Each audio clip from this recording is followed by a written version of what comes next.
بسم الله الرحمن الرحيم أعوذ بالله من الشيطان الرجيم بسم الله الرحمن الرحيم تنزيل العزيز الرحيم لتنذر قوما ما أنذر آباؤهم فهم غافلون இது யாவரையும் மிகைத்தோன் மிக கிருபையுடையோனாகிய அல்லாஹ்வினால் இறக்கப்பட்டதாகும். தங்களின் மூதாதையர்கள் அச்சமூட்டி எச்சரிக்கை செய்யப்படாத ஒரு சமூகத்தாருக்கு நீர் எச்சரிக்கை செய்வதற்காக இவ்வேதம் இறக்கி அருளப்பட்டது. அவர்கள் அலட்சியமாக மறந்தவர்களாக இருக்கிறார்கள். சூரா யாசினுடைய 5 மற்றும் 6 ஆகிய வசனங்களை நம்ம கேட்டோம். சோ இதுக்கு முன்னாடி உள்ள வசனங்கள், அதாவது நபி ஸல்லல்லாஹு அலைஹி வஸல்லம் அவர்கள்தான் உண்மையான தூதர், எவ்வளவு பேர் மறுத்தாலும் சரியே அப்படின்னு சொல்லி அல்லாஹ் உறுதிப்படுத்தி சொல்லிட்டு, அந்த நபி ஸல்லல்லாஹு அலைஹி வஸல்லம் அவர்கள் சிராத்து முஸ்தகீம் அப்படின்னு சொல்லக்கூடிய அந்த நேரான வழியில் இருந்தார்கள் அப்படின்றத சொல்லி காமிச்சேன். சோ இந்த வசனத்துல தன்சீலல் அஸீஸிர் ரஹீம், இந்த குர்ஆன் மிகைத்தவனும் கிருபையுடையவனுமாகிய அல்லாஹ்வினால் இறக்கப்பட்டதாகும் அப்படின்னு சொன்னான். தன்சீல் அப்படின்னு சொன்னா அல்லாஹ் இந்த வேதத்தை அப்படி இறக்கினான் அப்படின்றது ஆஹ் எந்த சூழ்நிலைகளுக்கு எந்த சட்டம் தேவையோ, எப்போது எந்த சட்டம் இறக்கணுமோ அதுக்கு சூழ்நிலைக்கு தகுந்தவாறு இறக்கினான் அப்படின்றதுக்குதான் தன்சீல் அப்படின்ற பொருள்ல பயன்படுத்தப்படுது. நஸ்ஸல அப்படின்ற வினை சொல்லுல இருந்துதான் இந்த தன்சீல்ன்ற வார்த்தை வந்திருக்கு. சோ அதே மாதிரி அல் அசீஸ், அல் அசீஸ் அப்படின்னு சொன்னா எல்லாவற்றையும் மிகைத்தவன், வல்லமையாளன் அப்படின்ற பொருள்ல வருது. இதற்கான விளக்கங்கள் நம்ம பின்னாடி பார்க்கலாம். அர் ரஹீம், ரஹீம் அப்படின்றது அந்த அல்லாவுக்கு இருக்கக்கூடிய ஒரு சிஃபத், ஒரு பண்பு, அளவற்ற கருணையாளன் அப்படின்ற ஒரு பொருள்ல வருது. சோ இந்த வசனத்திற்கு தப்சீர்ல நிறைய விளக்கங்கள் இருக்கிறத நம்ம பார்க்க முடியும்.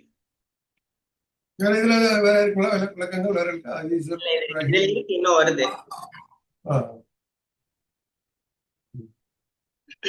போன வருஷத்துல முஸ்தகீம் அப்படின்னு சொல்லி ஒரு வார்த்தை வந்துருந்துச்சு. சோ நேரான பாதை, அதே மாதிரி குரான் தான் வழிகாட்டி, அந்த வழியில தான் நபி அவர்கள் இருக்கிறாங்க அப்படின்னு சொல்லி வந்துருந்துச்சு. சோ இதுல அல்லாஹ் அவனுடைய அந்த வல்லமையினால நமக்கு என்ன செய்யறான்னா ஒரு ஹெல்ப் பண்றான், ஒரு வழிகாட்டியா வச்சு சொல்றான். சோ அவனுடைய இரக்கத்தினால, அவனுடைய கருணையினால வழிகாட்டுறான். சோ அர் ரஹீம் அப்படின்ற ஒரு வார்த்தை இந்த ஆயத்துல வந்திருக்கு இல்லையா, அதுக்கு நான் சொல்றேன். அப்போ இந்த வேதம், இந்த குரான் முழுக்க முழுக்க அல்லாஹ்வினுடைய அந்த ரஹ்மத்தின் அடிப்படையில நமக்கு ஒரு இறக்கப்படுறான். அல்ல நம்ம நேர்வழி அடையணும், நம்ம எப்படியோ போகட்டும்னு சொல்லி விடாம நமக்கான லைஃபான அந்த வாழ்வாதாரத்தையும் கொடுத்து நம்ம எப்படி வாழணும்ன்ற ஒரு கைடன்ஸ் புக்கையும் நமக்கு தர்றான் அப்படின்றத இந்த வசனத்துல நம்ம பாக்குறோம். அதே மாதிரி அல் அசீஸ்ன்னு ஒரு வார்த்தை வந்துருச்சு, யாவற்றையும் மிகைத்தவன், கண்ணியமான் அப்படின்னு. சோ இந்த உலகத்துல நிறைய ரகசியங்கள் இருக்கு. அந்த ரகசியங்கள் எல்லாவற்றையும் இந்த குரான்ல நம்ம பார்க்க முடியும். அதே மாதிரி மனிதனுடைய வாழ்க்கைக்கு தேவையான எல்லா விதமான தத்துவங்கள், அல்லாஹ்வினுடைய பேராற்றல்கள், இது எல்லாவற்றையுமே ஒரே நேரத்துல இந்த குரான்ல அல்லாஹ் வரிசைப்படுத்தி சொல்லுவான் அப்படின்றத விளக்குற முகமா தான் அல் அசீஸ் என்ற வார்த்தை வந்திருக்கு அப்படின்னு சொல்லி சில தப்சீர்ல இதற்கு விளக்கம் கொடுக்குறாங்க. இதுல என்ன புரியுது, இன்னைக்கு மனுஷங்க அவங்கள மாதிரியே சாதாரண சாதாரண மனிதர்களை, அதே மாதிரி சாமியார்கள்லே எப்படி சொல்றது, சாமியார்கள் அப்படின்னு சொல்லுவாங்கல்ல, கொஞ்சம் போலியா இருக்கிறது, அவங்கள தலைவர்களை, இவங்களை எல்லாருமே தன்னை விட உயர்ந்தவங்களாக ஒரு பெரிய கடவுளுடைய அந்தஸ்துல அப்படின்ற நினைச்சு அவங்க அடிபணிஞ்சு லைஃபையும் வீணாக்கிட்டு இருக்கிறாங்க. ஆனா அல்லாஹ் எப்படி சொல்றான் அப்படின்னா, அல் அசீஸ் இடமிருந்து வந்திருக்கு யாவற்றையும் மிகைத்தவன் அப்படின்னா, இவங்க எல்லாரையும் விட அல்லாஹ்வே உயர்ந்தவன், அவனே சிறந்தவன் அப்படின்ற அவன்கிட்ட இருந்து வரும் பொழுது அத ஒரு மனிதன் உணர்ந்துகிட்டான்னு வச்சுக்கோங்களேன், அவன் எந்த நிலையிலையுமே எவ்வளவு பெரிய தலைவரை பார்த்தாலும் இவர் அல்லாஹ்வினுடைய அடியார் அப்படிதான் நினைப்பார். ஏன்னா இது எல்லாத்தையும் விட மிகைத்தவன் தான் அல் அசீஸ், அல்லாஹ் ரபுல் ஆலமீன். அததான் வந்து அல்லாஹ் சொல்றான், அவன்கிட்ட இருந்து வந்திருக்கு அல் அசீஸ், தன்சீல் அல் அசீஸ் அப்படின்னு சொன்னா மிகைத்தவன், யாவற்றையும் மிகைத்தவனிடமிருந்து இந்த குரான் வந்திருக்கு அப்படின்றத. சோ மனிதனுக்கு இருக்க வேண்டிய ஒரு சுய மரியாதையை இந்த வசனமானது நமக்கு வந்து கற்றுத்தரத பாக்குறது. அதே மாதிரி இன்னைக்கு சமுதாயத்துல நடக்கிற நிறைய விஷயங்கள் தான் இதுல நான் குறிப்பிட போறேன். தற்கொலைகள் நிறைய நடக்குது. அதே மாதிரி டெப்ரெஷன், மன அழுத்தங்கள் ரொம்ப அதிகமாயிருச்சு. ஒரு சின்ன தோல்வி மனிதன் வந்து அடைஞ்சிட்டாலும் உடனே வந்து என்ன செய்யறதுன்னு தெரியாம, நான் வந்து ஏன் உயிரோட வாழணும், நான் வந்து இருக்கிறதுக்கு இறந்து போயிடலாம், இப்படி எல்லாம் ஒரு மனிதன் வந்து நினைக்கிறான். ஆனா குரான் வந்து அதற்கு பின்னாடி இருந்து நமக்கு சொல்லுது, அர் ரஹீம், கருணையாளனிடமிருந்து வந்திருக்கு இது அப்படின்னு சொன்னா, இத ஒரு முஃமின் தெரிஞ்சுக்கிறான், இத ஒருத்தன் படிக்கிறான். இத படிக்கும் போது அர் ரஹீமிடம் இருந்து வந்திருக்குன்னா அந்த ரஹீம்ன்றது யாரு? சோ அல்லாஹ்வினுடைய கருணைனா என்ன? அவன் எவ்வளவு தூரம் ரஹ்மத் நம்ம மேல செய்யறான், நமக்கு வந்து எவ்வளவு தூரம் நம்ம ஆரோக்கியமா இருக்கிறதுக்கு ஹெல்ப் பண்றான், நமக்கு ஆன எல்லா வாழ்வாதாரங்களையும் அவன் தர்றான். இதெல்லாம் ஒரு மனிதன் வந்து யோசிக்கும் போது எவ்வளவு பெரிய கஷ்டம் வந்தாலும் அல்லாஹ் எனக்கு ரஹ்மத் செய்வான், அவன் எனக்கு வந்து போதுமானவனா இருக்கிறான், என்னை பாதுகாப்பதற்கு அவனை விட சிறந்த கருணை புரியக்கூடிய நபர் யாருமே கிடையாது அப்படின்றத ஒரு மனிதன் உணர முடியும். அதுதான் அர் ரஹீம். இப்படிப்பட்ட அல்லாஹ்விடம் இருந்துதான் இந்த குரான் வந்திருக்குன்றத இந்த ஆயத் ஒரே ஒரு வசனம் நமக்கு வந்து புரிய வைக்கிறத பாக்குறோம். அதே மாதிரி சமூக ஊடகங்கள்ல, சோசியல் மீடியால நிறைய வந்து போலியான நியூஸ் நிறைய வருது. சோ இதனால என்ன ஆகுது, இளைஞர்கள் ஒழுக்கத்தை கடைபிடிக்கிறத தாண்டி ஒழுக்கத்துக்கு மாறாக நடந்து கொள்ற ஒரு காட்சி நம்ம வந்து பார்க்க முடியும். அதே மாதிரி கலாச்சாரம் முழுக்க முழுக்க சீரழிக்கப்படுது. சோ நேர்வழி எது அப்படின்றது தெரியாம ஒரு குழப்பத்திலேயே எல்லாருமே ஓடிட்டு இருக்கிறாங்க. ஆனா அல்லாஹ் வந்து என்ன சொல்றான், இதை நான் வந்து அல் அசீஸ் அர் ரஹீம்ன்றது ஒரு வர்ணனை, அல்லாஹ்வை பற்றிய வர்ணனை அவன்கிட்ட இருந்து வந்திருக்கு அப்படின்னும் போது மனிதனுடைய அறிவிலிருந்து உருவான ஒரு கைடன்ஸ் தத்துவங்கள் கிடையாது இது. சோ நம்ம யோசிக்கலாம், யாரோ ஒருத்தவங்க நம்ம கூட இருக்கவங்க சக மனிதர்கள் அப்படி அவன்கிட்ட இருந்து வந்தது இல்ல. தன்சீல் அப்படின்னு சொன்னா அல்லாஹ்விடம் இருந்து வந்திருக்கு, அவன் தான் இந்த உலகத்தை படைச்சிருக்கான். சோ அதை நம்ம அப்போ சோசியல் மீடியா இன்னைக்கு வந்து எப்படிலாம் நம்மளை கைட் பண்ணாலும், எப்படிலாம் திருப்பினாலும், இன்னும் சொல்ல போனா சைத்தானுடைய ஊசலாட்டங்கள் எப்படிலாம் நம்மளை வந்து திசை திருப்பினாலும், வழிகேட்டுல கொண்டு போய் செலுத்தினாலும், நம்ம ஒரே ஒரு விஷயத்த புரிஞ்சு கொள்ளலாம், என்னுடைய இறைவன் எல்லாவற்றையும் மிகைத்தவன், என் மீது ரஹ்மத் செய்பவன், அவனிடமிருந்து இந்த குரான் வந்திருக்கு, இதை நான் பற்றி பிடிச்சு கொண்டேன்னா எனக்கு எப்பயுமே தவறான ஒரு வழிகாட்டுதல் கிடைக்காது. சோ எந்த ஒரு யாராவது ஒருத்தவங்க நம்மள்ட்ட வந்து சொல்றாங்க, நீங்க இப்படி பண்ணலாமே அப்படி பண்ணலாமே, எல்லாத்தையும் விட எனக்கு குரான் இருக்கு, அதை நான் ஃபாலோ பண்ணேன்னு சொன்னாலே எனக்கு ஒரு பெரிய கைடன்ஸ் அப்படின்றத ஒரு மனிதன் வந்து உணர முடியும். சோ அப்படின்றத இந்த வசனத்துல நம்ம வந்து பாக்குறோம். ஓகே, அடுத்து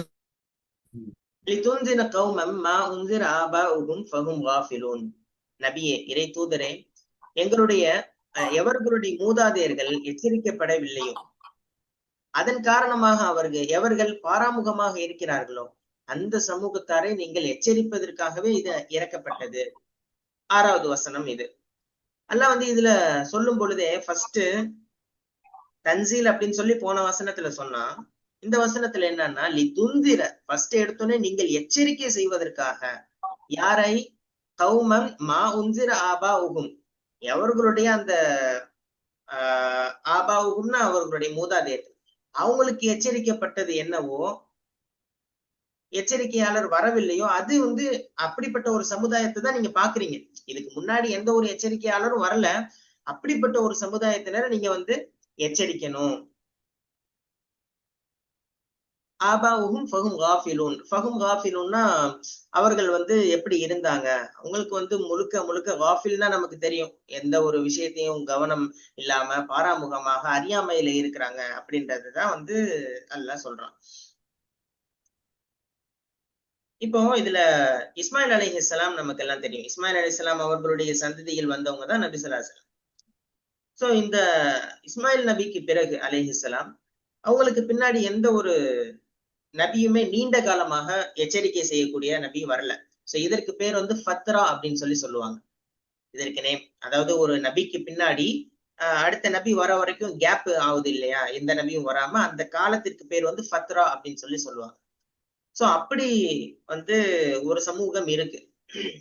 நீண்ட காலமாக ஒரு எச்சரிக்கை செய்யக்கூடிய, மக்கள் செய்யற தப்பெல்லாம் தட்டி கேட்கக்கூடிய, தப்பெல்லாம் செய்யக்கூடாதுன்னு சொல்லக்கூடிய யாருமே இல்ல.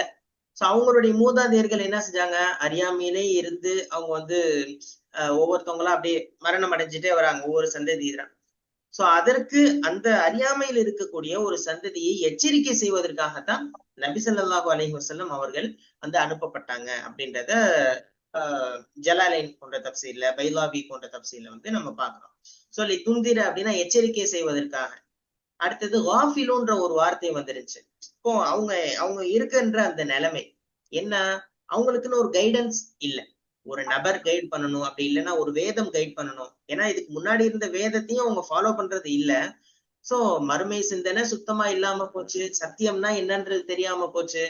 இப்படி வேதம் வராத போது எதுவுமே இல்லாம இருக்கிற மக்கள் காஃபில் அப்படின்றவங்க, அதாவது பாராமுகமா இருக்கிறாங்க, அறியாமை இருக்கிறாங்கன்றதுக்காக வேண்டி இந்த ஒரு வார்த்தை வந்து பயன்படுத்தப்படுதுன்றத நம்ம வந்து பாக்குறோம். சோ அதே மாதிரி கிட்டத்தட்ட வந்து ஒரே கருத்துக்கள் தான் வருது. சோ இதுல நமக்கு என்ன புரியுது அப்படின்னு சொன்னா, அரபுகள் அன்றைக்குள்ள நிலைமையில வஹி கிடையாது. அதாவது நபி ஸல்லல்லாஹு அலைஹி வஸல்லம்க்கு முன்னாடி வஹி இல்லாம காஃபில்களாக தான் இருந்தாங்க. சோ இன்னைக்கு வந்து என்ன ஆச்சு, மனிதர்கள்ட்ட குர்ஆன் கண்ணுக்கு முன்னாடி இருக்கு. ஆனா இந்த குர்ஆன் இருந்துமே உலகத்தினுடைய ஆடம்பரங்கள், உலகத்துல அந்த வசதி வாய்ப்புகள், பணம், பதவி அப்படின்றத ரொம்ப ஒரு மோகமா கொண்டு, அளவு இருந்தா பிரச்சனை, அளவோடு இருந்தா பிரச்சனை இல்லை. ஆனா அதையும் மீறி ரொம்ப அதிகமான பொழுதுபோக்குகள் அதிகமாகுது. சோசியல் மீடியால வந்து ஆக்டிவா இருக்கிறது ரொம்ப அதாவது தவறான விஷயங்களுக்கு நான் சொல்றேன். சோசியல் மீடியால ஆக்டிவா இருக்கிறது தப்பு இல்லை. ஆனா நல்ல விஷயங்களுக்காக இருந்தா அது அது வேற. அதே தவறான விஷயங்கள்ல ஆக்டிவா இருக்கிறது. சோ அதே மாதிரி மறுமையுடைய சிந்தனை இல்லாம இருக்கிறது, மௌத்துடைய சிந்தனை இல்லாம இருக்கிறது. சோ இன்னைக்கு உள்ள கஃப்லத் அப்படின்றது இதுதான். இப்போ நம்ம கையில குர்ஆனும் கூட இருக்கு. இந்த குர்ஆன நம்ம படிக்கும் போது, தெரிஞ்சு கொள்ளும் பொழுது அந்த கஃப்லத் இருக்குல்ல, அதுல இருந்து நம்ம லீவ் ஆக முடியும், அதுல இருந்து நம்ம வெளியே வர முடியும் அப்படின்றத நம்ம வந்து பார்க்க முடியுது. ஏன்னா இன்னைக்கு வந்து நீங்க சொன்ன மாதிரிதான் கஃப்லத்ன்றதுக்கு நீங்களும் ஒரு பொருள் சொல்லியிருக்கீங்க. அதாவது வந்து எவ்வளவுதான் கண்ணுக்கு முன்னாடி ஆதாரங்கள் இருந்தாலும், குர்ஆன் இருந்தாலும், குர்ஆன் பேசுறவங்க இருந்தாலும், இந்த எல்லாத்தையும் கேட்கறத விட மத்த டைம் ஸ்பெண்ட் பண்றது, சோசியல் மீடியால இருக்கிறது, போறது வர்றது, இதெல்லாம் இன்னைக்கு உள்ள மாடர்ன் கஃப்லத் அப்படின்னு தான் நம்ம சொல்ல முடியும். சோ குர்ஆன் ஒருத்தவங்கள்ட்ட இருக்கும் பொழுது இப்படிப்பட்ட கஃப்லத்தை விட்டு நீங்க முடியும் அப்படின்றத நம்ம வந்து புரிஞ்சு கொள்ளலாம். அதே மாதிரி வழிகாட்டுதல் ஒரு சமுதாயத்துல இல்லைன்னு வச்சுக்கோங்களேன், அது வந்து மிகப்பெரிய ஒரு வீழ்ச்சியின் பக்கம் ஒரு சமுதாயத்தை கொண்டு போய் சேர்த்துரும். இப்போ ஒருத்தவங்க இன்னைக்கு வரைக்கும் பாருங்க, அல்ஹம்துலில்லாஹ் குர்ஆன் நம்ம கையில இருக்கு, ரசூலுல்லாஹ்வுடைய போதனைகள் இருக்கு, அவங்க வாழ்ந்த அந்த வழிமுறைகள் நம்ம கையில இருக்கு. அதெல்லாம் இருந்தும் கூட சீரழிவை நோக்கி போகுது அப்படின்னு சொன்னா கண்டிப்பாக நம்ம ஒரு கேள்வி கேட்கணும், நம்ம எதை நோக்கி போயிட்டு இருக்கோம், நம்மளுடைய லைஃப் எப்படி போயிட்டு இருக்கு, சீரழிவை நோக்கி போகுதா? அல்லது ஏன்னா இவ்வளவு தூரம் என் கண்ணு முன்னாடி எல்லாமே இருக்கேன், இதெல்லாம் பார்த்தும் நான் வந்து அசால்ட்டா இருக்கிறேனா அப்படின்றத நமக்கு நாமே வந்து ஆஹ் ஆஹ் எச்சரிக்கையா வந்து கேட்டுக்கொள்ளணும். அதே மாதிரி இன்னைக்கு ஒரு காரணமும் சொல்றாங்கல்ல, எதை எடுத்தாலுமே என்னுடைய மூதாதையர்கள் செஞ்சிருக்காங்க செஞ்சிருக்காங்க செஞ்சிருக்காங்க. மூதாதையர்களுக்கு வழிகாட்டுதல்கள் வரல, அப்படி இருந்தாலும் கூட அவங்க காது கொடுத்து கேட்கல. அதனாலதான் என்ன ஆச்சு, அந்த வழிகேட்டுல வந்து அவங்க தொடர்ந்து இருக்கிற மாதிரி ஒரு நிலைமை ஆயிடுச்சு.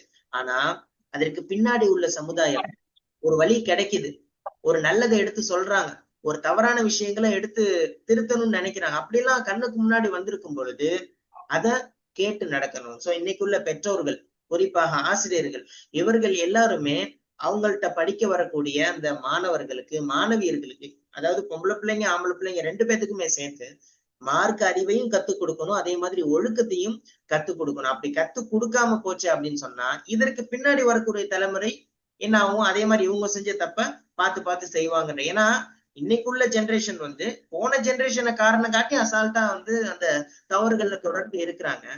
சோ நம்ம இதை கத்துக் கொடுக்காம இதை பத்தி ஒரு அவேர்னஸ் ஏற்படுத்தாம விட்டோம்னா இதுக்கு பின்னாடி உள்ள சமுதாயம் என்ன ஆயிரும், பாதிக்கப்பட்டுரும். நாளைக்கு எல்லாம் கேள்வி கேட்கும் பொழுது உங்கள்ட்ட சத்தியம் வந்துச்சு, அதை நீங்க எடுத்து சொன்னீங்களா, நீங்க தெரிஞ்சு கொண்டீங்களா, அதுல இருந்து மாறினீங்களான்னு சொல்லி அல்லாஹ்விடமிருந்து ஒரு கேள்வி இருக்குன்றதை நம்ம வந்து உணர்ந்து கொள்ளணும். அதே மாதிரி ஒரு சமுதாயம் வழிகெட்டு போகுது அப்படின்னா நபி அவர்களுக்கு அல்லாஹ் என்ன கட்டளையிட்டான், நீ தொந்திர, நீங்கள் எச்சரிக்கை செய்யணும். அதே எச்சரிக்கை தான் நமக்கும். இன்றைக்கு நம்ம கண்ணு முன்னாடி ஒரு சிறுவன் தவறு செய்தாலும் சரி, அல்லது ஒரு பெரியவர்கள் தவறு செய்தாலும் சரி, ஒரு தன்மையான முறையில, ஒரு நல்ல முறையில இப்படி செய்யக்கூடாது, இப்படி வந்து செய்யறது, ஒரு உதவு செய்யறதை எடுத்துக்கொள்ள நாம பள்ளிவாசல்ல நிறைய பார்க்க முடியும். உதவு செய்யும் போது சின்ன பிள்ளைங்க வந்து தவறா செய்யறாங்கன்னா, அவங்களுக்கு வந்து அதை நம்ம சொல்லி கொடுக்கும்போது என்ன ஆகுதுன்னு சொன்னா, அது ஒரு ஜெனரேஷனுக்கே ஒரு ஒரு வழிகாட்டி மாதிரி இருக்கு. சோ இது மாதிரி ஒரு உதாரணத்துக்கு சொல்றேன். இந்த மாதிரி ஒழுக்கம் சார்ந்த ஏகப்பட்ட விஷயங்கள் இதுல நம்ம வந்து ஒவ்வொரு இடத்துலயுமே அல்லாஹ் எனக்கு சொல்லியிருக்கான், நான் வந்து எச்சரிக்கை செய்யறேன், மக்களுக்கு வந்து ஒரு நல்ல செய்தியை நான் சொல்றேன், அவங்களுக்கு நான் புரிய வைக்கிறேன், ஒரு தவறை வந்து நான் வந்து திருத்தணும்னு நினைக்கிறேன். இதேதான் நபி அவர்களுக்கு அல்லாஹ் கொடுத்த கட்டளை. சோ அந்த கட்டளையை தான் நம்மளும் ஃபாலோ பண்ணணும்ன்றதை இந்த வசனத்துல நான் வந்து புரிஞ்சுக்கிறேன். ஓகே தானே, அப்படிதானே தன்சீலல் அசீஸ் ரஹீம். ஸோ கொஞ்சம் கொஞ்சமா அல்லாஹ் வந்து முதல் வானத்துல வந்து லைலத்துல் கத்ர அப்போ எல்லாம் ஃபுல்லா இறங்கிட்டான். அதுக்கப்புறம் தேவைப்படுறப்போ 20 வருஷமா நேரத்துக்கு தேவைக்கு தகுந்த மாதிரி கொஞ்சம் கொஞ்சமா இறக்குறத எல்லாம் சொல்றான். நீங்களா ஒரே எதிரியா இறக்காம ரசூலுல்லாஹி ஸல்லல்லாஹு அலைஹி வஸல்லம் எப்போப்பெல்லாம் தேவைப்பட்டுச்சோ அப்படிலாம் வந்து அவங்களுக்கு வந்து இப்போ ஆரம்பத்துல உதாரணத்துக்கு பாத்தீங்கன்னா முதல்ல எல்லாம் என்ன சொல்லுவா, மது அருந்து விட்டு தொழுவை வரக்கூடாது, தொழுவை பக்கம் வராதீங்க அப்படின்னு. அப்போ மது அருந்துவது பாகமாக்கப்பட்டிருந்துச்சு. அதுக்கப்புறம் தான் வந்து மதுவை வந்து ஹராமாக்கிட்டான் அல்லாஹ். என்ன இப்போ கடைசியா வந்து நம்ம ஆயத்துக்கள் வந்து நம்ம எடுத்துக்கணும். அது ஒண்ணு. முன்னாடி நம்ம பல்லசா பிடிச்சுக்கிட்டு என்ன அதுலதான் வந்து ஒரு ஆயத்துல மது அருந்தி விட்டு தானே வரக்கூடாது போட்டுருக்கு. அந்த ஆயத்தை பிடிச்சிட்டு நம்ம இருக்கக்கூடாது. ஏன் அத குரான்ல அந்த ஆயத்து இருக்குதுன்னா அல்லாஹ் ஆலம். நமக்கு வந்து அது அந்த வரிசை கிரமப்படி வந்திருக்கு அந்த காலத்துக்கு தகுந்த மாதிரி. என்ன ஸோ நம்ம அந்த அர்த்தத்தை நம்ம எடுத்துக்கூடாது. ரெண்டாவது நமக்காக எல்லாம் இறக்கி இருக்கிறாங்க இந்த குரானை. அது ஒரு பெரிய பொக்கிஷம். அது நம்ம நமக்கு எல்லாம் வந்து ஒரு குரானை படிக்கிறதுனால ஷிஃபாவும் சொல்லுது. குரான் வந்து உங்களுக்கு ஷிஃபா கொடுக்குதுங்கிறாங்க இல்லைங்களா? அந்த மனநோய்களுக்கு, ஈவன் உடல் சம்பந்தப்பட்ட நோய்களுக்கும் வந்து அதுல நிவாரணி அப்படிங்கிறான்ல. வந்து நம்ம அந்த ஈமான் கொண்டு நம்ம செஞ்சா நம்மளுடைய மனசுல உள்ள வியாதிகள், உடல் உள்ள வியாதிகள் எல்லாம் போயிடும். இந்த சிறப்பு வந்து நம்ம இறக்கி சொல்லிட்டே இருக்கிறோம்ல, உங்களுக்காக இறக்கி இருக்கிறோம், உங்களுக்காக இறக்கப்பட்டிருக்கிறது அசீஸ் ஆர் ரஹீம். என்ன அந்த குரான்ல உள்ள விஷயங்களை கேட்டு நம்ம வந்து ரசூலுல்லாஹி சுன்னத்து படி நம்ம செஞ்சா நமக்கு வந்து அல்லாஹ் ரஹீமா இருக்கிறான். அது எப்படி மாற்றமா மாறுமோ அப்ப அசீஸ் ஆயிடுவாங்க. என்ன ஸோ பேலன்ஸ், எல்லாத்துக்கும் பேலன்ஸ். என்ன ஓரளவு விட்டு பிடிப்பான். ஒரே எதிரியா வந்து சம்டைம்ஸ் விடுறான்னா அது வந்து ஒரு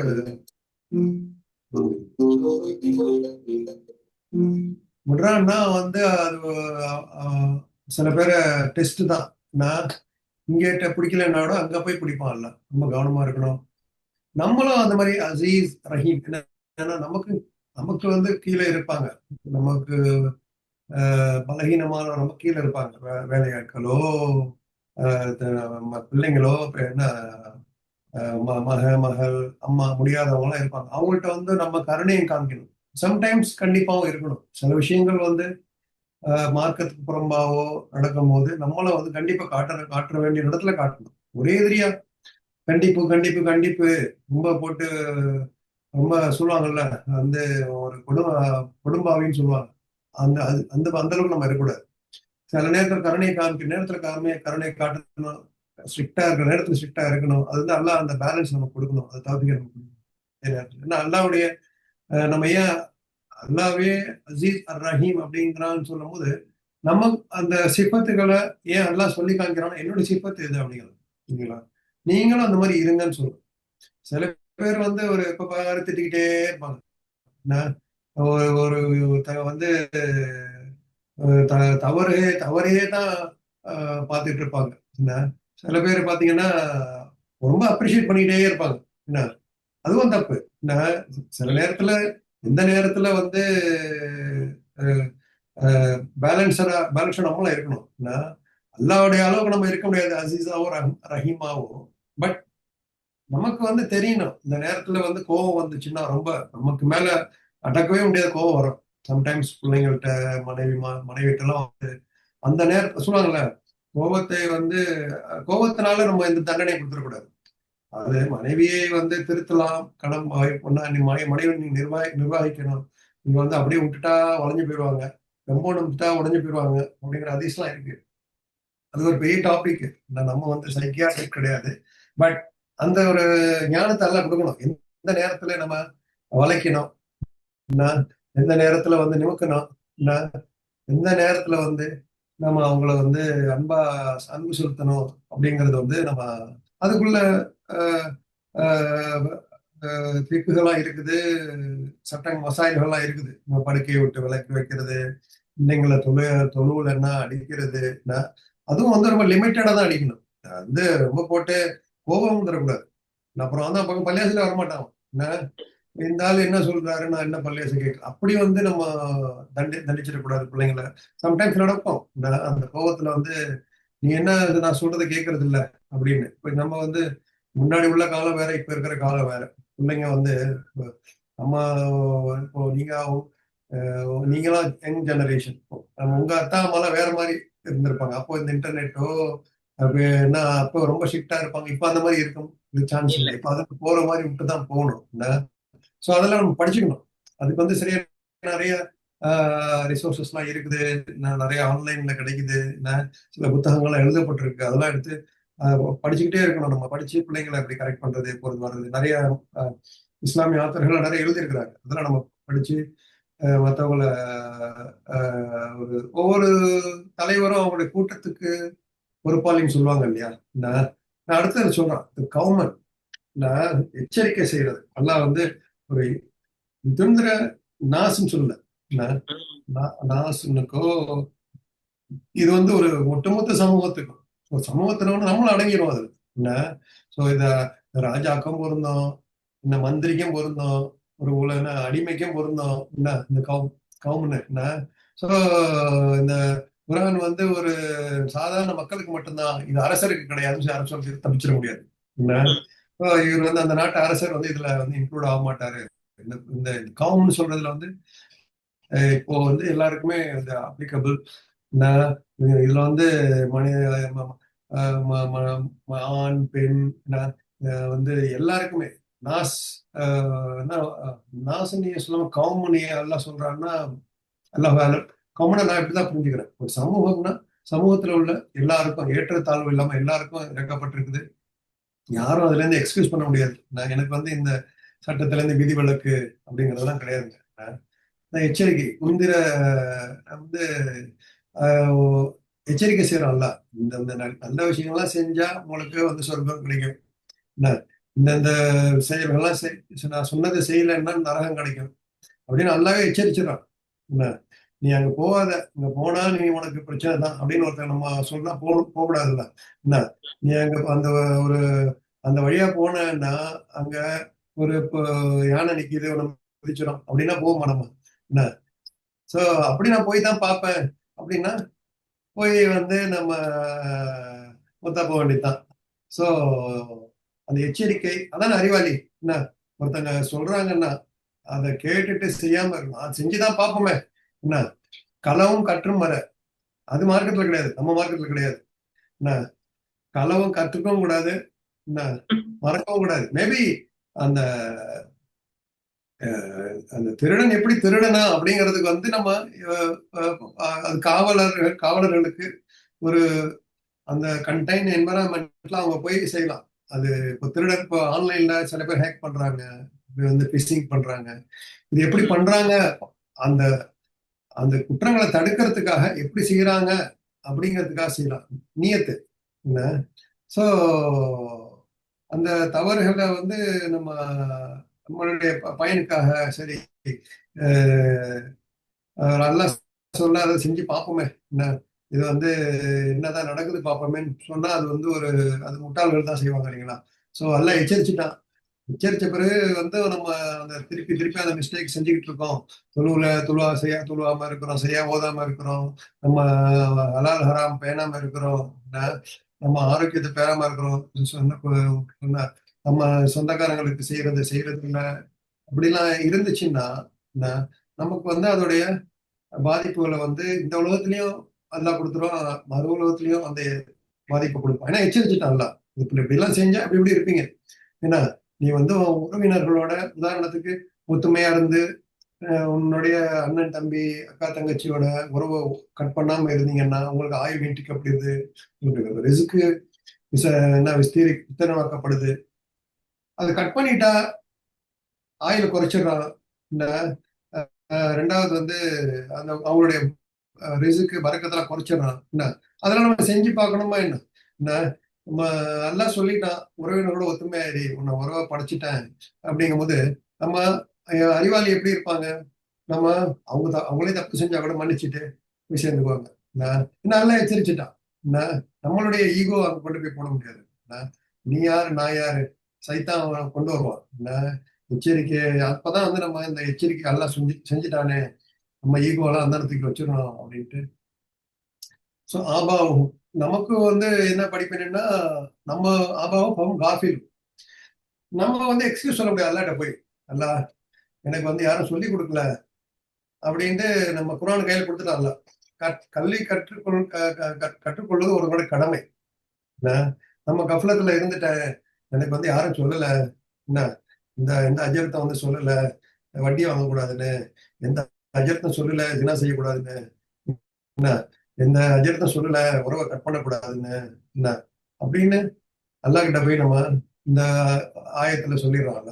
ஏன்னா நீ படிக்காது உன்னுடைய போலீஸ் போய் சொல்ல முடியாதுல்ல, எனக்கு சட்டம் தெரியாது, என்ன சட்டம் தெரியாம நான் டிராபிக் லைட்டு சிக்னல்ல வந்து சிவப்புல போயிட்டேன், சிவப்புல போயிட்டா ஃபைனு எனக்கு தெரியாதுன்னா போலீஸ்காரன் விட்டுருவாங்களா?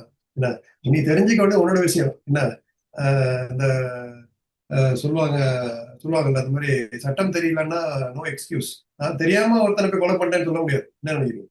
என்ன கொலை பண்ணா அதுக்கு வந்து தண்டனை இருக்குங்கிறது தெரிஞ்சுக்க வேணும். என்ன தெரியாம செஞ்சுட்டேங்கிறது வந்து இந்த உலகத்துக்கே பொருந்தாதுங்கும் போது அல்லா கிட்ட போய் எப்படி பொருந்தும்? இந்த மாதிரி சட்டங்கள்லாம் வந்து நம்ம இதுல இருந்து நம்ம கவனமா இருந்துட்டேன், கவனமற்றமா நான் இருந்துட்டேன் அப்படிங்கிறது எனக்கு எச்சரிக்கப்படல அப்படிங்கிறது வந்து இந்த ஆயத்து வந்து மறுதளித்து பேசுது. நீ வந்து நாளைக்கு வந்து சொல்ல முடியாது. இந்த ஆயத்தை உனக்கு அமைச்சிருக்கேன் பாரு, போய் யாசின் சுறால போய் 36:6 போய் பாத்தியா, நான் சொன்னேன் படிச்சியா அப்படின்னு நல்லா கேட்பான். என்ன சோ நான் படிக்கல, எனக்கு நேரம் இல்லை, நான் வியாபாரத்துலயும் இருந்துட்டேன், என்ன அப்படின்னு நம்ம வந்து அல்லாட்ட போய் கவனமா இல்லாம இருந்துட்டேன் அப்படி சொன்னா எந்த ஒரு பயனும் அது நமக்கு அளிக்காது. எல்லாம் திருப்பி ரஹீமா இருக்கிறான். அதெல்லாம் தெரியாம மௌத்துக்குள்ள கடைசி தருவாயில வந்து அப்போவாவது நம்ம எப்போ அஸ்தகுல்லா சொல்லி நம்ம தௌபா சொல்லி மீண்டுட்டா நல்லா ரஹீமா இருக்கிறான். இந்த நேரத்திலயும் எந்த நேரத்திலயும் வந்து அல்லா நம்மள வந்து அண்ணனுடைய அருள் கதவு திறந்தேதான் இருக்குது. நம்ம எப்பவும் நம்ம வந்து அண்ணா கிட்ட போயிட்டா நமக்கு ரஹீமா இருக்கான், இல்லைன்னா அவன் அசீஸா இருப்பான் அப்படிங்கிறது நம்ம இந்த 2 ஆயத்துல புரிஞ்சுக்கலாம் இன்ஷா அல்லாஹ் அப்படிங்கிறது நான் நினைக்கிறேன். சோ அறியாம வெளியேறணும், கவனம் இல்லாம இருக்கக்கூடாது. சோ யாரும் என் தாய் தந்தை சொல்லல, என் பேரண்ட்ஸ் என்ன ஓத வைக்கல, என்ன அவங்க பாட்டு மூத்தா போயிட்டாங்க, என்ன மதரசாக்கெல்லாம் அனுப்பவே இல்லை அப்படின்னா நம்ம எக்ஸ்கியூஸ் சொல்ல முடியாது. அவங்களுடைய கடமை. என்ன சோ நம்மளும் பேலன்ஸோட இருக்கணும், நம்மளும் வந்து ஒரு கருணையும் காமிக்கணும், சில நேரத்தில் கண்டிப்போடும் இருக்கணும். என்ன ஸோ ரசுலா இறக்கப்பட்டிருக்கு, குரான் ஹதீஸ்லாம் இறக்கப்பட்டுருச்சு. நம்ம ரசுலா செஞ்சதை சுண்ணாக்களை ஃபாலோ பண்ணணும், குரான் சொன்னதை நம்ம செய்யணும் அப்படிங்கிறது இந்த 2 ஆயத்துல நம்ம பண்ணிடலாம். ஓகே, அடுத்தது இதுல வந்து தன்சீல அது ஏன் வந்திருக்குன்றது ஒரு சந்தேகமா இருந்துச்சு. சரிங்க. தன்சீலுன் அப்படின்னா இறக்கி வைக்கப்பட்ட வேதம், அவ்வளவுதான். நஸ்ஸல அப்படின்னா இறக்கி வைத்தார், தன்சீல்னா இறக்கி வைக்கப்பட்ட வேதம் அப்படின்னு முடிஞ்சிடும். சரிங்க. ஓகேங்களா? இப்ப தன்சீலன்னு வந்திருக்கு அப்படின்னா வேதத்தை அப்படின்னா யார் இறக்குனான்ற கேள்வி வரும். சோ அததான் வந்து என்ன சொல்லுவாங்கன்னா ஃபேல் மஹதூஃப் அப்படின்னு சொல்லுவாங்க. ஃபேல்னா அந்த வெர்பு, மஹதூஃப்னா மறைஞ்சிருக்கு, போக்கப்பட்டிருக்குன்னு அர்த்தம். சரிங்க. சோ உள்ளக்க என்ன இருக்கு அப்படின்னு சொன்னா, நான் அல்லாஹ்வாகிய நான் தான் இறக்கி வைத்தேன். இப்ப எதை அப்படின்னு போது தன்சீல, வேதத்தை. சோ அப்படி வரும்போது இந்த வார்த்தை வந்து இன்னும் உறுதியான தன்மையா மாறுது. சோ அததான் வந்து அல்லாஹ் இங்க பயன்படுத்துறான்றத இதற்கு விளக்கமா சொல்றாங்க. ஓகேங்களா? இப்ப இதுக்கு முன்னாடி நம்ம படிச்சோம்ல, ஆஹ் நஸ்ஸல, தன்சீல். அதுக்கு முன்னாடி அன்சல, நஸ்ஸலன்ற ஒரு வார்த்தையும் கூட நம்ம பார்த்திருந்தோம்ல இதுக்கு முன்னாடியே. அல்ஹம்துலில்லாஹி அல்லதி அன்சல அலா அப்திஹில் கிதாபன்னு பார்த்தோம். அன்சல. அதுல ஒரு விதமான வினைச்சொல் வரும். இந்த இடத்துல வந்து நஸ்ஸல, தன்சீல் அப்படின்னு சொன்னா காலத்துக்கு ஏத்த மாதிரி இறக்கி வைக்கிற ஒரு வேதம். சோ இந்த வேதத்தை அப்படின்னு சொல்லி அல்லாஹ் வந்து சொல்றான். இதுக்குள்ளக்க நான் தான் இறக்கி வைத்தேன் அப்படின்ற ஒரு வார்த்தை மறைஞ்சிருக்கதா நம்ம வந்து பாக்குறோம். சரி. இன்னும் ரொம்ப clear இல்ல? நுணுக்கமா பார்க்க வேண்டிய விஷயம். ஓகே. ஆமா. ஓகே, அடுத்தது போயிடுவா.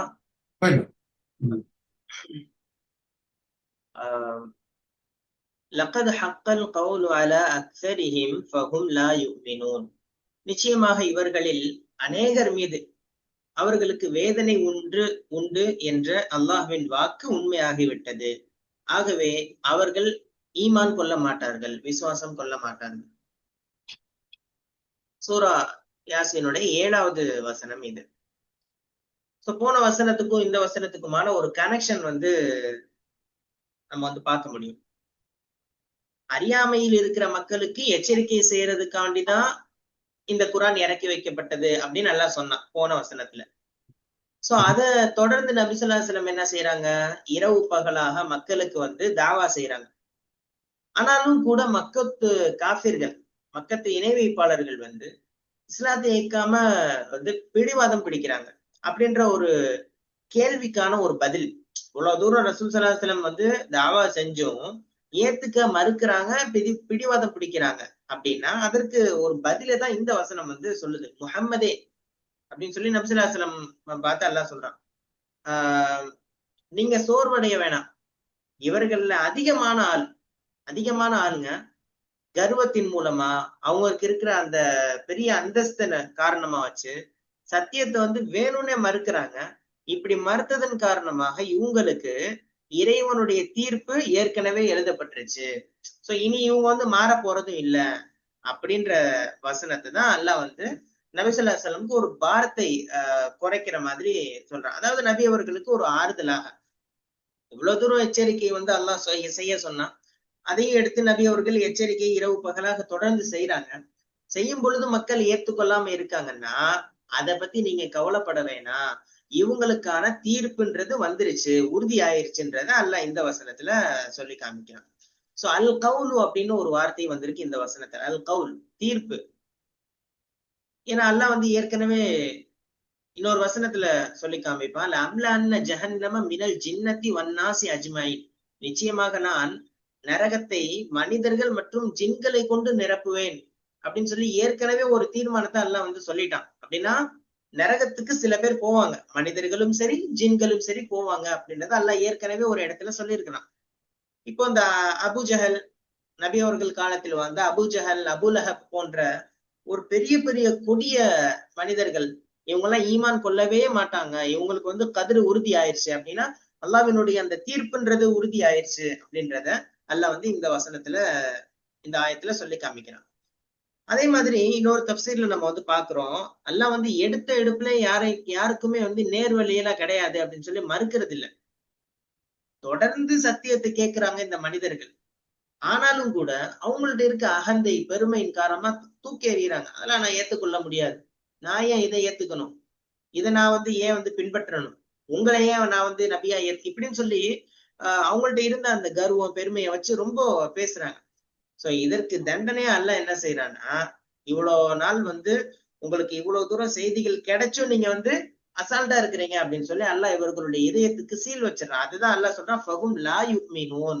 அவர்கள் இனிமேல் ஈமான் கொள்ளக்கூடிய தகுதியை முற்றிலும் இழந்து விட்டார்கள் அப்படின்னு சொல்லி சொல்றதாக சாதி போன்ற தப்சீர்கள்ல நம்ம வந்து பார்க்க முடியுது. சோ அதே மாதிரி மனிதனுக்கு வந்து அல்லாஹ் ஒரு சுதந்திரம் கொடுத்திருந்தான். இதுல வந்து ஒரு நுணுக்கமான விஷயம் இருக்கு. மனித சுதந்திரம் அப்படின்றத அல்லாஹ் வந்து எப்பயுமே ஒடுக்குமுறை செய்யறது இல்ல. ஒரு மனிதன் வந்து தன்னுடைய சுய விருப்பத்தினால ஆஹ் என்ன செய்யறான், நன்மைகள் எவ்வளவு கிடைச்சாலும், நல்லது யார் நிறைய பேர் வந்து என்ன சொன்னாலும் அது எல்லாத்தையுமே நான் கேட்க மாட்டேன் அப்படின்னு சொல்லி தன்னைத்தானே ஒரு கூட்டு போட்டுக் கொள்ளும் போது அதுல என்ன ஆகுதுன்னு சொன்னா, தீமையிலேயே அவன் வந்து தொடர்ந்து உழந்து போட்டுன்னு சொல்லி அல்லாவே விட்டுறான்.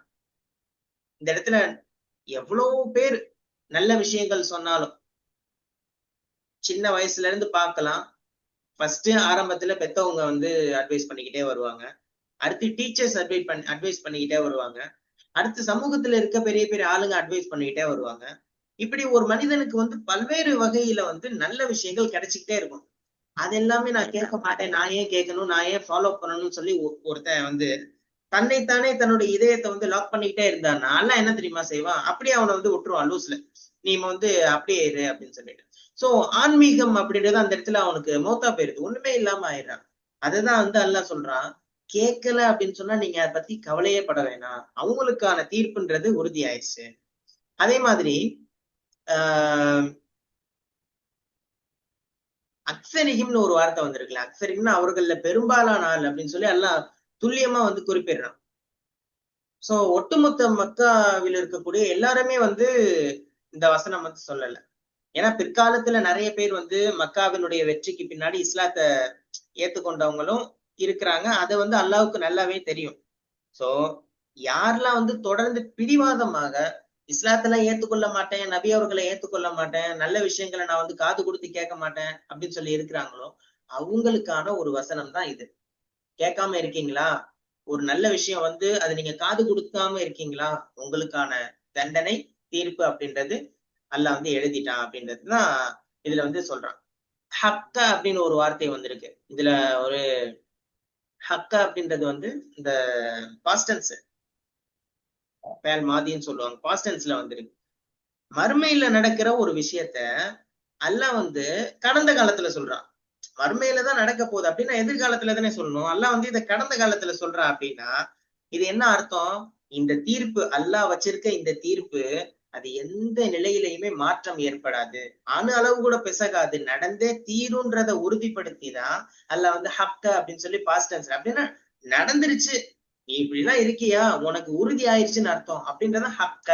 இது வந்து ஒரு வினை சொல்லல வந்து அல்லாஹ் வந்து பயன்படுத்தி சொல்றதை நம்ம வந்து பாக்குறோம். அதே மாதிரி லக்கது, லக்கதுனா லாமு ஒரு செட்டைன்லி அப்படின்ற பொருள், அதாவது இந்த கசும் சத்தியமா நடக்கும், கதுன்றது நிச்சயமாக.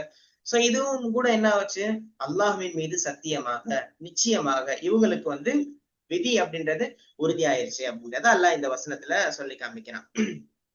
சோ இன்னைக்கு உள்ள நிலைமையில இந்த வசனத்துல நம்ம எப்படி பார்க்கலாம் அப்படின்னா, இன்றைக்கு வந்து அறிவியல் வந்து ரொம்ப அதிகமா வளர்ந்துருச்சு. பகுத்தறிவு அப்படின்ற பெயர்ல வந்து இஸ்லாத்தையும் சரி குர்ஆனையும் சரி வேண்டுமெனே சின்ன சின்ன விஷயங்களுக்காக விமர்சிக்கக்கூடிய நிறைய பேரை வந்து நம்ம பார்க்கலாம். ஆனா இந்த மாதிரி நபர்களுக்கு அதாவது எப்படி சொல்லலாம், நாத்திகர்கள்னு சொல்லலாமே, இந்த ஏத்திஸ்ட்ன்னு சொல்லுவாங்கல்ல, இவங்களுக்கெல்லாம் எவ்வளவு ஆதாரங்களை எடுத்து கொடுத்தாலும் அவங்க வந்து கிண்டல் பண்ணுவாங்களே தவிர ஏளனம் செய்வாங்களே தவிர எப்பயுமே ஏத்துக்கொள்ளவே மாட்டாங்க. இந்த உண்மைய அவங்க வந்து நம்பிக்கையை ஏத்துக்கொள்ளவே மாட்டாங்க. காரணம் என்ன, அவங்களுடைய மனம் சொல்றத அவங்க வந்து பின்பற்றணும்னு ஆரம்பிச்சிட்டாங்க. நம்ம மனசு என்ன, நம்ம மனசுக்கு நேர்மையா இருப்போம், மனசுக்கு உண்மையா இருப்போம்னு சொல்லி அப்படி சோ சத்தியத்தை மறுக்கிற இப்படிப்பட்ட நபர்களுக்கு இறைவனுடைய தீர்ப்பு உறுதி ஆயிடுச்சு அப்படின்றத நம்ம வந்து பார்க்க முடியும். அதே மாதிரி இன்னைக்கு உலகம் வந்து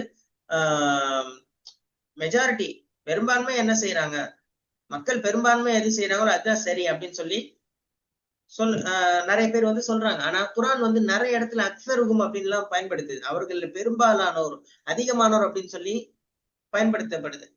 நேர்வழி பெற மாட்டாங்க, நன்றி செலுத்த மாட்டாங்க அப்படின்லாம் வந்து குரான்ல வந்திருக்கு. அப்போ நமக்கு என்ன தெரியுது, உலகம் முழுக்க ஒரு தீமையை செஞ்சாலும் அது தீமைதான். உலகமே செய்யுது, மெஜாரிட்டியா செய்யறாங்க அப்படின்றதுனால அது சரியாகாது. நம்ம தனியாக இருந்தாலும் சரி சத்தியத்துல நம்ம நேராக சரியாக இருக்கணும் அப்படின்ற ஒரு மன உறுதி நமக்கு இருக்கணும். மெஜாரிட்டியா ஒருத்தவங்க ஒண்ணு தப்பு செய்யறாங்க சோ அதனால நம்ம வந்து அப்படின்ற ஒரு நிலைமையை விட்டு சத்தியம் எது, சரியானது எது, அதுலதான் நான் நிற்பேன் அப்படின்ற உறுதி. மெஜாரிட்டி கம்மியா இருந்தாலும் பரவாயில்ல, மெஜாரிட்டியே இல்லைன்னா கூட பரவாயில்ல, நான் சரியா இருப்பேன் அப்படின்ற உறுதி நமக்கு வரணும்ன்றத இதுல வந்து நம்ம வந்து பார்க்க முடியுது. அதே மாதிரி ஹிதாயத்துன்றது அல்லாஹ் கொடுத்த ஒரு மிகப்பெரிய ஒரு சொத்து. அது எல்லாத்துக்குள்ளாம் கிடைக்கிறது இல்ல. அபுஜஹல் அதே மாதிரி பெரிய பெரிய தலைவர்களுக்கு அல்லாஹ் வந்து அந்த ஈமான கொடுக்கல. ஆனா அந்த ஈமான நமக்கு வந்து கொடுத்துருக்கான். இது நம்ம திறமையினால வந்தது இல்ல. அல்லாஹ் வந்து நமக்கு செஞ்சிருக்கிற ஒரு ஒரு தனிப்பட்ட கிஃப்ட்னு கூட சொல்லலாம். சோ இந்த கிஃப்ட, இந்த இஸ்லாம பாதுகாப்பதற்கு நம்ம எந்த அளவுக்கு முயற்சி செய்யணுமோ அந்த அளவுக்கு முயற்சி செய்யணும். ஏன்னா இன்றைக்கு நிறைய இஸ்லாமியர்கள், ஏன் நான் இதை குறிப்பிட்டு சொல்றேன்னா, இஸ்லாமியர்கள் இஸ்லாத்தை விட்டு வெளியே போகும்போது அவங்க மறுக்கிற ஒரு நிலைமைக்கு போயிடுறாங்க. மறுத்தாங்கன்னா அல்லாஹ் சொல்ற மாதிரி அவங்களுக்கான விதி, அந்த தண்டனை உறுதி ஆயிரும்ன்றத இந்த வசனம் நமக்கு வந்து தெளிவுபடுத்துது. சோ ஹிதாயத் அப்படின்றது அல்லாஹ் நமக்கு தந்திருக்கிற ஒரு சொத்து. அந்த சொத்தை எந்த அளவுக்கு நம்ம பேணி பாதுகாக்க முடியுமோ, அதுக்காண்டி எவ்வளவு பெரிய ஸ்ட்ரகிள்னாலும் சரி அல்லாஹ் ஒருவனுக்காக நம்ம செய்யலாம் அப்படின்றத இந்த வசனத்துல நம்ம வந்து பார்க்க முடியுது. அதே மாதிரி தாவா செஞ்சிருப்போம், மார்க்க பணியில நிறைய பேர் வந்து ஈடுபடுறவங்க இருக்கிறாங்க.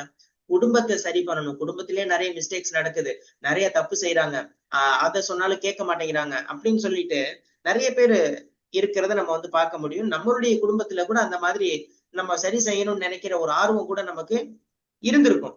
ஆனா அல்லாஹ் இந்த வசனத்துல நமக்கு என்ன புரிய வைக்கிறான்னா, நமது கடமை என்ன, ஒரு அல்லாஹ்வினுடைய அடியானாக, ஒரு அபுதாக, ஒரு முக்மீனாக நான் என்ன செய்யணும், என்னுடைய கடமை அல்லாஹ் சொல்லி இருக்கிறத நேர்த்தியாக, அழகாக, அல்லாஹ் எப்படி நன்மையை எடுத்து சொல்றதை விரும்புறானோ அந்த மாதிரி நான் எடுத்து சொல்லிட்டு அதோட ஸ்டாப் பண்ணிடணும்.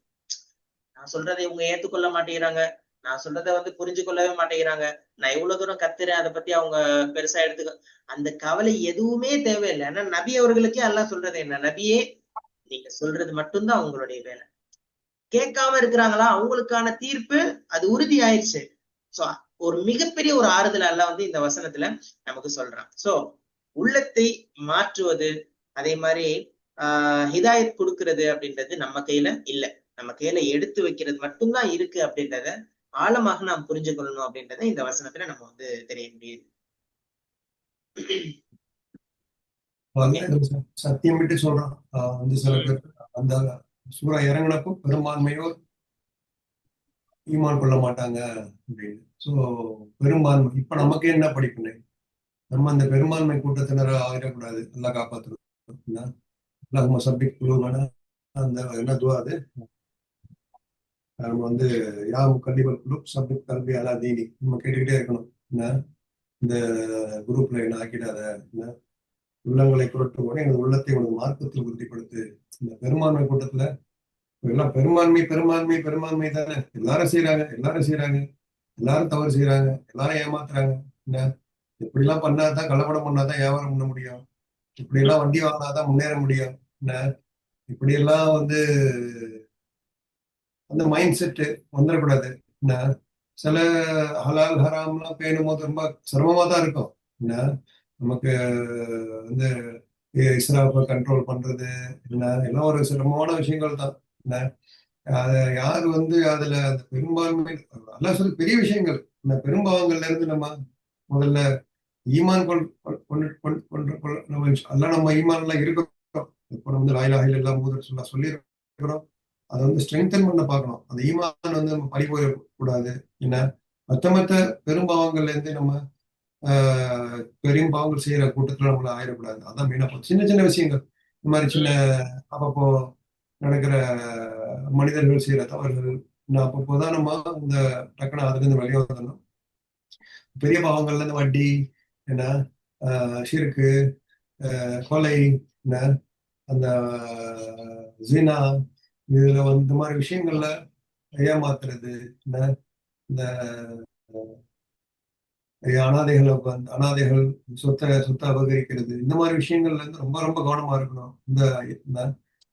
இந்த பெரும்பான்மைகளை செய்யறாங்க, எல்லாம் ஏமாத்துறான், அவங்க அடிக்கிறான், நம்மளும் சேர்ந்து அடிப்போம் அப்படின்ட்டு சொன்னீங்கல்ல, சில குற்றங்களை நீங்க பெரும் பாவங்கள்னு சொல்றீங்கல்ல. ஆமா. இதுல இன்னைக்கு வந்து நவீன யுகத்துல நம்ம எப்படி பாக்குறோம்னா, இந்த பெரும்பாவத்துக்கு தூண்டுற கூட்டத்துல இன்னைக்கு வந்து என்னன்னா, நான் தான் அதை செய்யலையே, அந்த தூண்டுற கூட்டத்துல இருந்தாலும் அதுவும் தப்புதான், அதுவும் பெரும்பாவம் தான் அப்படின்றத நம்ம வந்து புரிய முடியுது. என்ன நினைக்கிறீங்க? ஆமா ஆமா நான் ஆமா. வட்டி வாங்கிட்டாங்க, ஆஹ். ஒரு சஜஷன் சொல்றேன் அப்படி, அதுவும் பெரும்பாவம் தானே? பெரும்பாவம் தான். நம்ம துணை போனாலும் அதுக்கு வந்து பாவம் தானே. ஆஹ் அப்ப வந்து ஸோ அதுக்கு அந்த ஒருத்தன் நல்ல நன்மை செஞ்சா நன்மை ஏவுனா நமக்கு நன்மை, அந்த நன்மை வரும். ஒருத்தன் தீமை செஞ்சா அந்த தீமை இப்போ அந்த கடைசி நாள் வரைக்கும் அந்த யாரே என்ன பூமிக்குள்ள போயிட்டே இருப்பான் காருனா என்ன போயிட்டே இருக்கிறான். என்ன அந்த எல்லாருமே அவனை லானத் செஞ்சுக்கிட்டே இருக்கிறாங்க.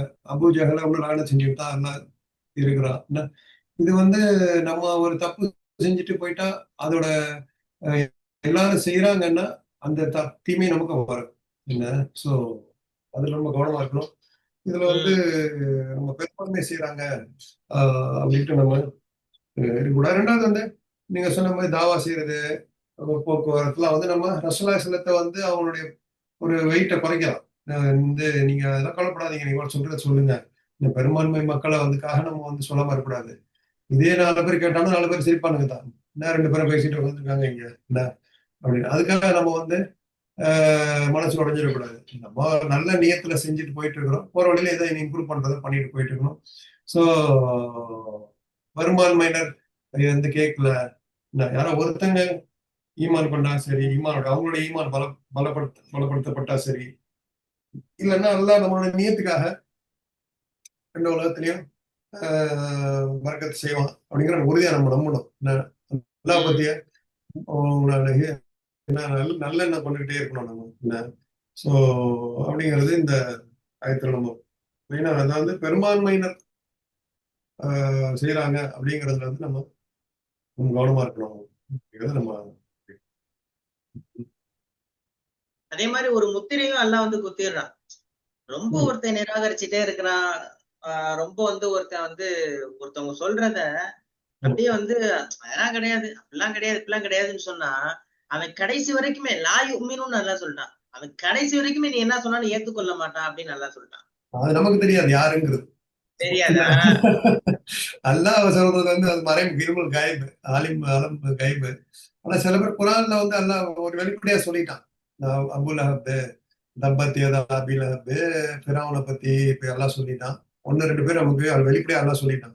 இந்த உம் உலகத்துல யாரையும் குறிப்பிட்டு நம்ம சொல்ல முடியாது.